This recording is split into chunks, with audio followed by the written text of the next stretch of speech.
Maharashtra police दलाची स्थापना व महाराष्ट्र पोलीस दलास देण्यात आलेला हा ध्वज आहे.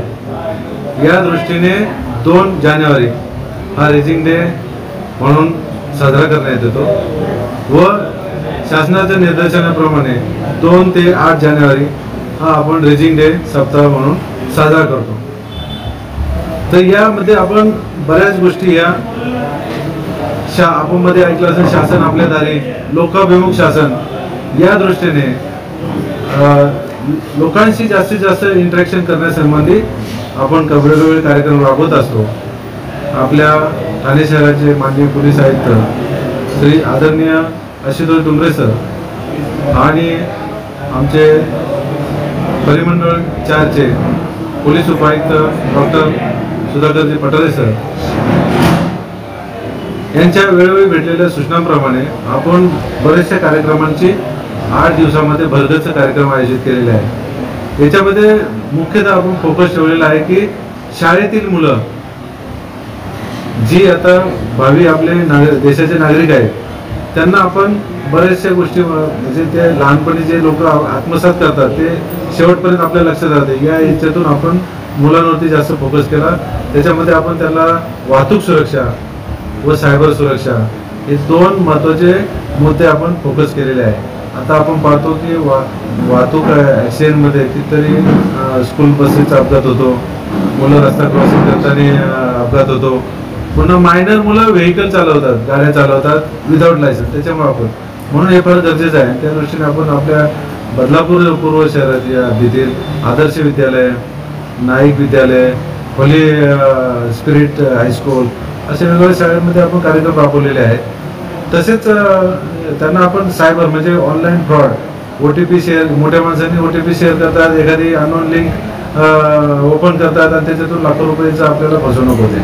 आणि मुलांना एखादी लेडीज व्हिडिओ कॉल करते आणि त्याच्यातून अश्लील वर्तनाचे स्क्रीनशॉट करून त्याला ब्लॅकमेल करते. आणि त्याच्यातून मुलंही पोलिसांना सांगत नाहीत माहिती, पॅरेंट्सला सांगत नाही, शिक्षकांना सांगत नाही आणि समोरची व्यक्ती ज्या अकाउंटला सांगेल त्याच्यामध्ये वेगवेगळ्या प्रकारे पैसे जमा करून मग त्याच्यामध्ये आईवडिलांच्या याची गुपचूप चोरी करतात, दागिने चोरतात. मोठी माणसं सुद्धा फ्लॅट विकून त्याच्यामध्ये पैसे टाकतात. आता वेगळं ते टेली टास्क म्हणून ॲप आहे, त्याच्यामध्ये लाखो रुपये टास्क देतात आणि लाखो रुपये आपले लोक त्याच्यामध्ये फसवणूक झालेले आहे. तर यासाठी जनजागृती करून आपण त्या गोष्टीपासून सावध राहण्याविषयी प्रयत्न केलेला आहे. अनेक लेक्चर आपण सेमिनार आयोजित केले. आपण आपल्या हद्दीतील रिक्षा चालकांविषयी बरेच आपल्याकडे कंप्लेंट येतात की हे ट्रॅफिक पूर्ण जाम करतात रात्री 8 नंतर, परंतु पोलीस किती ठिकाणी तुम्हाला हे करणार. त्यामुळं मी आताच कॅम्प घेतला की रिक्षा चालकांनी याबाबत स्वतः आत्मपरीक्षण करावं. आपल्यामुळं कुणाला त्रास झाला नाही पाहिजे, कुणामुळे आपल्याला पण त्रास झाला नाही पाहिजे. या दृष्टीने प्रत्येकाने आपापल्या लाईनमध्ये रिक्षा लावली तर मला वाटतं तो प्रश्न तसाच सुटेल. ट्रॅफिक हवालदाराची रात्री 9 नंतर अपेक्षा करणं किंवा आपले बाकी चोरीचे आणि महिलांचे अपराध सोडून हे रिक्षावरती फोकस करणं हे मला तेवढं मग आपले रिक्षा चालक चे बदनामी त्याच्यामध्ये आहे असं मी तर समजू शकतो. त्यामुळे प्रत्येकाने आपापलं जे वागणूक आहे ती चांगली ठेवली तर मला वाटतं बरंचसं पोलीस आणि जनतेमध्ये कायदा सुव्यवस्था राहील आणि पोलिसांचं पण काम थोडंसं हलकं होऊन जाईल. आता तिसरा मुद्दा होता की याच्यामध्ये आपण आता जी आपण आज शांतता कमिटीची मीटिंग आयोजित केली जेणेकरून हे जे मेंबर आहेत हे पोलीस समाजामध्ये असलेले पोलीस आहेत आणि हे जे आमचे पोलीस लिमिटेड मनुष्यबळ आहे. तर हे जे लोक आहेत हे आम्हाला वेगवेगळ्या गोष्टीने माहिती आम्हाला रेग्युलर देत असतात की सर इथं आपल्याला फोकस केला पाहिजे, इथं गडबड होऊ शकते, सोशल मीडियावर असं व्हायरल होत आहे. ती एक आली. आपण पोलीस आता आपण करतो जनतेसाठी, तसंच मी माझ्या पोलिसांसाठी मेडिकल कॅम्प आयोजित केलेला आहे. तिथे आपल्याकडे मोठमोठे हॉस्पिटल आहे, संजीवनी हॉस्पिटल आहे, आता नवीन झालेलं बालाजी हॉस्पिटल आहे, धन्वंतरी हे इथे डॉक्टरांचे सहकार्य असतंच नेहमी. तर त्यांच्या कोलॅबरेशनने आपण पोलिसांचे शारीरिक तपासणीसाठी मेडिकल कॅम्पचं पण आयोजित केलेलं आहे. नंतर मान्य वरिष्ठांनी आपल्याला वेगवेगळे कार्यक्रम जे आहेत त्याप्रमाणे आपण पोलीस बँड पथक हे सुद्धा बोलून त्याची जी लय पद्धत आहे आता आपण गेल्या वर्षी नाईक हायस्कूलमध्ये आठवतं त्यांना ते अजूनही इन्स्पिरेशन भेटतं. त्याची एक त्याच्यामध्ये जी लय पद्धत आहे आणि जी शिस्त पद्धत आहे त्याच्यामुळं शिवाजी चौकात पण आपण त्यावेळेस मागच्या वेळेस तो बँडचे वादन केलं होतं. त्याच्यानंतर आपण आताच एखादी सांगितलं की रुग्णवाहिनीचे जे विनाकारण सायरन देत चालतात आणि गाड्यांवरती वेगवेगळे साऊंड लावलेले असतात, तर त्याच्यावर पण आपण एक आयोजन करतो मी उद्या परवा, आणि त्याच्यामध्ये पण आपण लोकांना जनजागृती नक्कीच करूया. त्यानंतर ज्येष्ठ नागरिक आहेत, ज्येष्ठ नागरिक जे चांगल्या चांगल्या पोस्टवरती अधिकारी असतात आणि त्याच्यानंतर रिटायर झालेले असतात किंवा घरामधील कमवतो माणूस ज्यावेळेस ज्येष्ठ म्हणून एका साईडच्या कोपऱ्यात जातात, तर त्यांना बऱ्याच जणांचे मुलं फॉरेनला आहेत आणि हे आईवडील एकटेच असतात, तर त्यांच्यासाठी पण आपण योजना राबवलेली आहे की आपण त्यांच्यासाठी पण आमचे नंबर आणि आमचे पोलीस आणि त्यांचे पूर्ण डिटेल आपल्याकडे ठेवलेले आहे, जेणेकरून पेट्रोलिंग दरम्यान आपण त्यांना भेटू शकतो. आता मी जनतेला आपल्या माध्यमातून हेही आवाहन करतो की आपल्याला ज्यावेळेस पोलिसांची मदत पाहिजे त्यावेळेस आपण डायल 112 नक्की उपयोग करा, जेणेकरून तुमच्या जवळचे जे हे आहे पोलीस व्हेकल आहे ते तुमच्या मदतीला तात्काळ येईल. आता माननीय पोलीस आयुक्त सरांचं आता प्रकर्षाने आदेश आहे की आपल्याला पेट्रोलिंग ज्या पोलीस गाड्या आहेत, आपल्या बस आहेत, पोलीस जीप आहे, डायल 112ची जीप आहे, मोटरसायकल आहे, मोटरसायकल आता आपण सायरन बसवले, PA सिस्टीम बोलण्याची सिस्टीम बसवलेली आहे, फ्लॅशलाईट बसवलेले आहे, तर हे पब्लिकमध्ये आपण जास्तीत जास्त फिरवायचे आहे. त्याच्यावरती आपण पोलीस अंमलदार अधिकारी नेमवणार आहेत. आता मी त्यांना रूट काही सांगितलेले आहे, परंतु माझं आव्हान आहे की जर जनतेला वाटते की ह्या एरियात सुद्धा पेट्रोलिंग वाढली पाहिजे, तर तुम्ही सांगा तो एक पॉईंट मी त्याच्यामध्ये ॲड करून नक्कीच आपलं पेट्रोलिंग आता यापुढे तुम्हाला सहज झालेलं दिसेल. वेगवेगळे आता तसंही आपल्याला माहिती आहे की मी रात्रीचे नगरपालिका चौकामध्ये रात्री आपण 10:30 पावणे 11पर्यंत नाकाबंदी करतो. ज्यावेळेस कोणते कार्यक्रम असतील, कोणता गणपती उत्सव, त्याच्या अगोदर 15 दिवस आपण नाकाबंदी करतो, किंवा कोणत्या चोरीच्या घटना वाढल्या तरी आपण नाकाबंदी करतो. तर या दृष्टीने पण आम्ही जागरूक आहेत, परंतु जनतेला जर काही आम्हाला सुचवायचं असेल तर नक्कीच आम्ही त्याचं स्वागत करतो.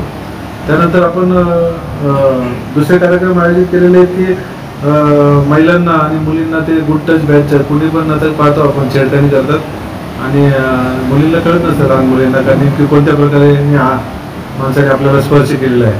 तर आपल्या ज्या पेटकर मॅडम आहेत आणि ज्या लेडीज स्टाफ आहे यांच्या मार्फतीने आपण शाळेमध्ये ते सुद्धा शिक्षण देत आहे. तर हे प्रमाण आपल्याला जेणेकरून महिला सुरक्षित राहिल्या पाहिजे, त्यामध्ये काही दुमत असण्याचं कारण नाही. थँक्यू. या अजून भरगतचा कार्यक्रम आहे, प्रत्येक कार्यक्रमाची मी तुम्हाला माहिती देतच राहील. परत आपण याच्यामध्ये जे बरेच मुद्देमाल आपण जे लोकांची चोरी झालेली मालमत्ता होती, मोबाईल असतील, रिक्षा असतील, मोटरसायकल होते, दागिने चोरीला गेले, ते सुद्धा आपण रिकवर केले. ते सुद्धा आपण आता या सप्ताहामध्ये वाटप करत आहोत. थँक्यू. जय हिंद, जय महाराष्ट्र. तर आपण बदलापूर पूर्व पोलीस स्टेशन आपण आता पोलीस दलाच्या स्थापनेच्या निमित्त 2 ते 8 जानेवारी रेजिंग डे सप्ताहाचं आयोजन केलेलं आहे. या निमित्त आपण लोकांशी जास्तीत जास्त इंटरॅक्शन, पोलीस आणि जनता संबंध वृद्धिंगत करत आहोत. ते चांगले विश्वासाचे संबंध तयार होतील या दृष्टीने आपण त्याच्यामध्ये पारदर्शकपणा पण आणण्याच्या दृष्टीने आपण वेगवेगळे कार्यक्रम राबवत आहे. त्याच्यामध्ये आपण जास्तीत जास्त शाळा कॉलेजच्या विद्यार्थ्यांना गायडन्स करतो, मार्गदर्शन करतो. महिला आणि मुली यांना आपण त्यांच्या सुरक्षेविषयी गायडन्स करतो. गुड टच बॅड टच दृष्टीने आपण मार्गदर्शन करतो. सध्या जो मुख्य विषय आहे सायबर सुरक्षा, ज्याच्यामध्ये लाखो करोडाची आपली फसवणूक होते, त्या दृष्टीने पण अवेअरनेस करतो. आता आपण आज जो कार्यक्रम घेतलाय तो शांतता कमिटीची मीटिंग, बरोबर. तर या शांतता कमिटीच्या मीटिंगचा आपला उद्देश हा आहे की आपले हे पोलीस, आपल्याकडे लोकसंख्या पोलीस कमी मनुष्यबळ आहे, परंतु ही जी आपण जी शांतता कमिटीच्या मीटिंगवरती आहेत ते सदस्य म्हणजे समाजातील पोलीसच आहेत, तर जे रात्रंदिवस पोलीस खात्यासाठीच काम करतात. जिथे कोणी चुकीचं काहीतरी घडत असेल किंवा कायदा व सुव्यवस्थेचा प्रश्न निर्माण होत असेल, एखादा गुन्हा घडत असेल, तर ती माहिती आपण आम्हाला देता, वेळोवेळी दिलेलं आहे, सहकार्य करता. तर त्याच्यामध्ये आपण अजून अपग्रेड होणं गरजेचं आहे. आता सोशल मीडियाचा जमाना आहे, एखादी घटना तिथंच घडणार, तुमच्या समोर मारामारी, मग तुम्ही कळवणार असं नाही. तर सोशल मीडियावरती परत पोस्ट येते तर त्यासुद्धा तुम्ही सांगायचे आहे.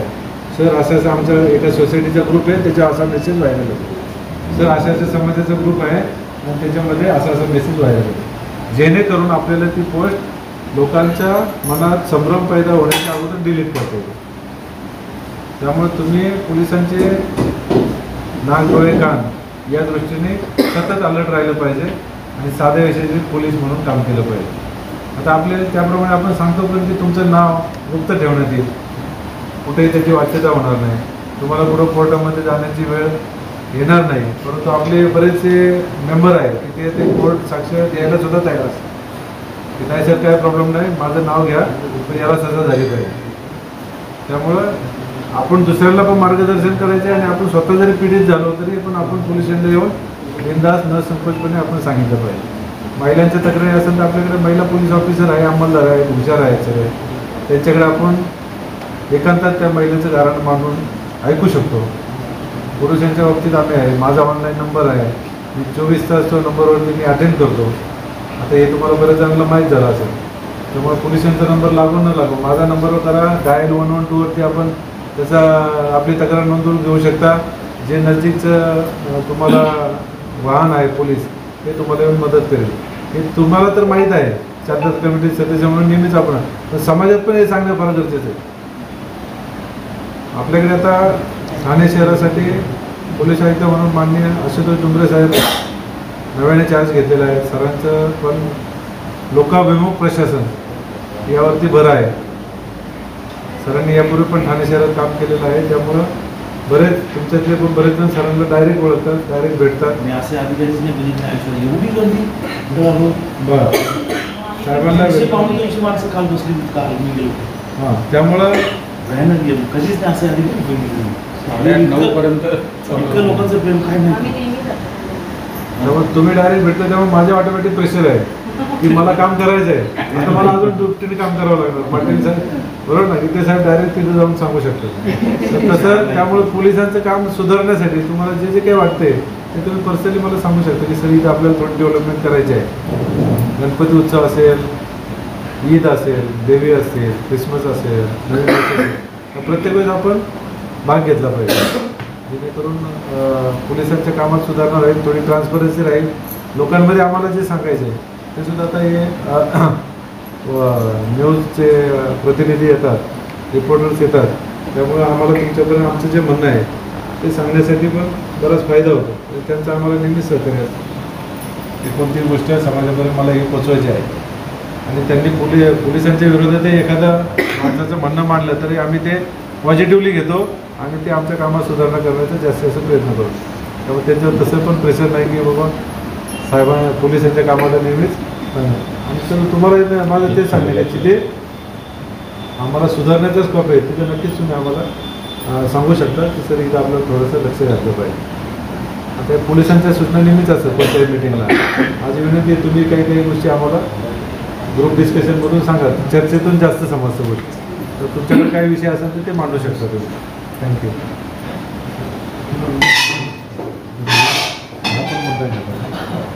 आता शांतता कमिटीचे सदस्य म्हणून मी तुम्हाला अजून एक गोष्ट सांगू इच्छितो की आपल्याकडे जे पोलीस वाहनं आहेत बरोबर ना, ते मोठे PCR मोबाईल म्हणजे मोठी बस आहे, जीप आहे, मोटरसायकल आहे, मोटरसायकलवर सायरन आहे, माईक सिस्टीम आहे, फ्लॅश लाईट आहे.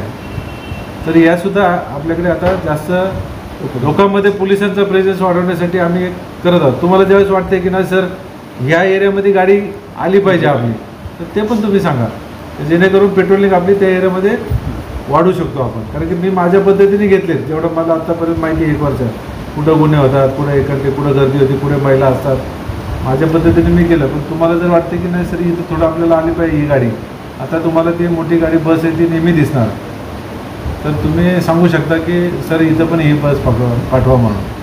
पुन्हा ते फ्लॅश लाईटवाले बीट मार्शल असतात आपले, त्यांनाही तुम्ही सांगू शकता की सर या बाजूला तुम्ही पेट्रोलिंग वाढवा. समक्ष त्यांना सांगा, मलाही फोन करून सांगा. तर मी नक्कीच माझा प्रयत्न करेन की तुमच्यापर्यंत तिथपर्यंत पोलीस जाईल.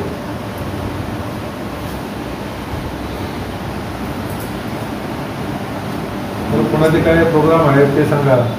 सँक्शन करून घ्या काय असेल ते. बघा सर आमची ही रॅली आहे, आमचा हा एक कार्यक्रम आहे, त्याची परत सुनील काय अनवर वाहनांवर पोलिस स्टिकर लावून सर्रासपणे गाड्या चालवतात, पण तुम्हाला ते पोलिसही नसतात. पोलिसांचे स्टिकर लावून त्यांना म्हणजे एवढी हिंमत येते म्हणून पोलिस स्टिकर लावून लोक गाड्या चालवतात. अशा लोकांना कारवाई होत नाही. अशा लोकांना कारवाई का होत नाही? नाही, हे पहा, पोलिसांनी सुद्धा वाहनावरती पोलीस स्टिकर लावायचे नाहीत असे माननीय वरिष्ठांचे सतत आदेश आहेत. मुद्दा एक. परंतु जे असे पोलीस पण नाहीत आणि जे पोलीस स्टिकर लावतात त्यांच्यावरती ट्रॅफिकवाले पण कारवाई करतात. स्पेशल कलम आहे त्याप्रमाणे पोलीस आहे. तुम्ही असे निदर्शनास आलं तर आम्ही पण त्याच्यावरती कारवाई करतो.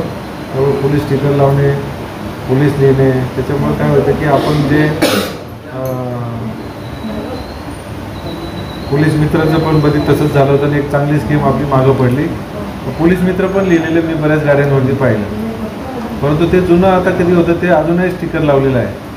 तर त्याचा फार मोठा त्याचं जे लावलेलं आहे, आता मी 2-4 जणांना चेक केलं तर त्याचा फार मोठा अजेंडा नसतोय. तर फक्त पार्क केले तर कोणी उचलू नये आणि ट्रॅफिकमध्ये पोलिसांनी एवढं असतोय विषय. पण एखाद्या त्याच्यातून गंभीर अपघात करण्याची शक्यता नाकारता येत नाही. त्यामुळे आम्ही ते काढून टाकतो. माझ्या पुढे जर दिसतं तर मी काढून सांगतो काढून टाका तुम्ही. जर प्रायव्हेट गाडीला आपण पोलीस स्टिकर लावतो ॲक्च्युअली ते तसं कायद्यामध्ये बसत पण नाही. ते पोलीस स्टिकर लावून सर्रासपणे गाड्या चालतात बदलामध्ये आणि अशा अनेक प्रकार पाहिजे. फोर